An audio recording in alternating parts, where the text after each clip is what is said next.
This is an urgent message to the free people of the Commonwealth of Virginia.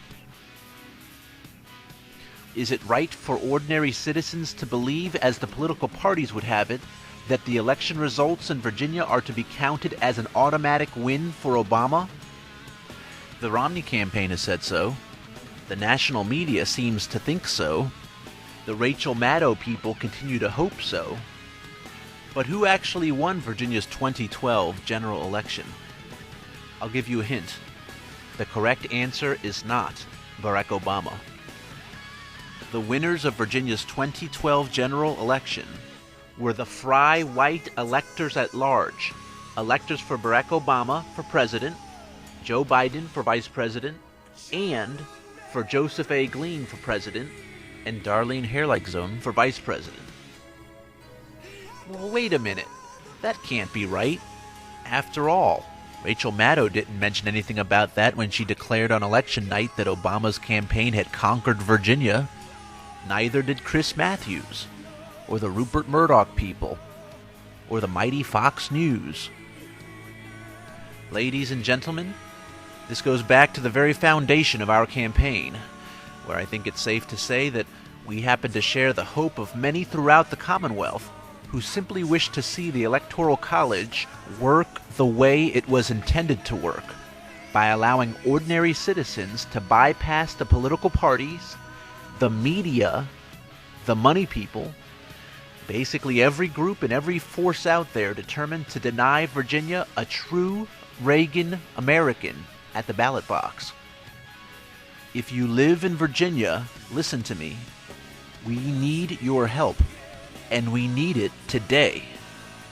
Petition your state representatives to contact the Office of the Attorney General of Virginia, asking Attorney General Ken Cuccinelli to render an official opinion affirming our eligibility for equal consideration at the Virginia Electoral College based on the following particulars.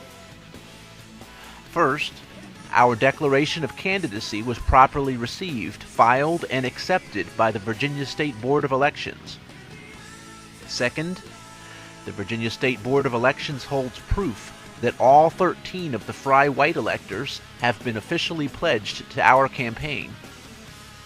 Third, the Virginia State Board of Elections holds proof that each of these same 13 electors for Glean Hairligzone, have been elected to the office of elector for president and vice president by the required majority of Virginia voters. The official and final vote count is not yet available, but it has already been formally acknowledged that our electors have won the popular vote in the Virginia general election, and by a very good margin.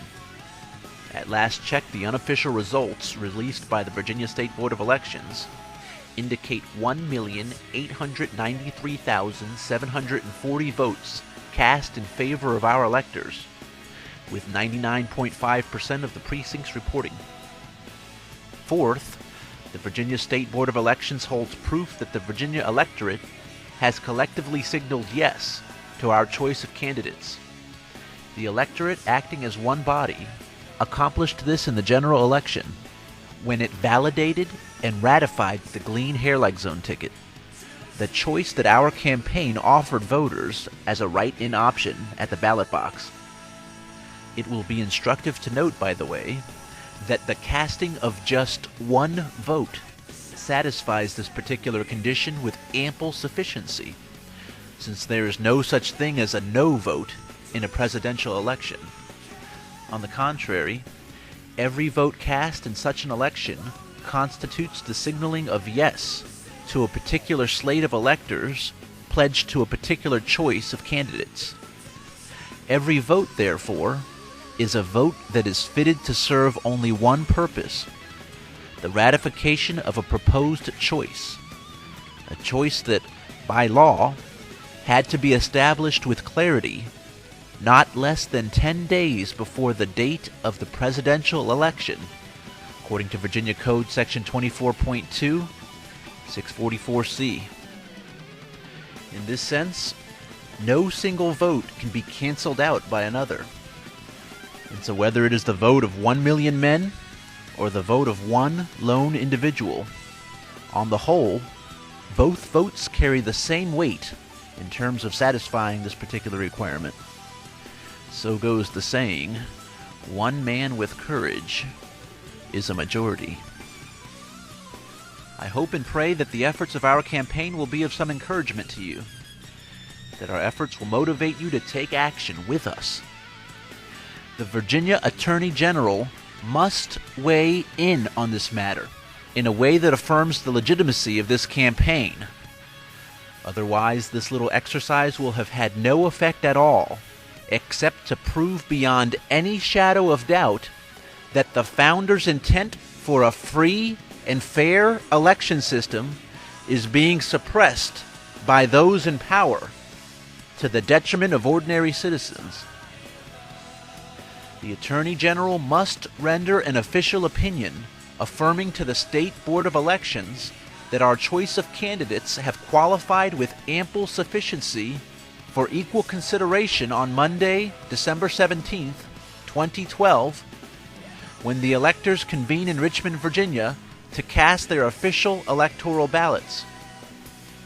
The Attorney General must direct all those involved in these Richmond preparations to include and even print the names of our candidates for President and Vice President on this ballot in order to ensure that our candidates are guaranteed at least the semblance of equal consideration.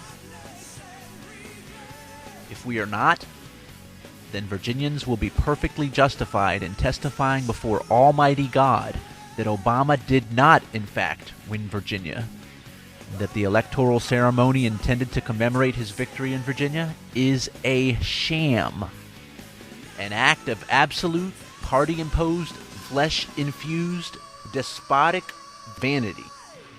And if we are enabled to do nothing else, at least we will have been enabled to rightly call it a lie. In fact, if it should come to this, it would be better for the salvation of principle for Virginia to hold no electoral vote at all than to allow a vote to take place that purposely excludes an equally qualified choice simply because it was constructed not by the political parties, bolstered by the artificial empowerments of media and money, but by ordinary citizens operating under the provision of God's enabling grace and the blessed workings of good old-fashioned American ingenuity.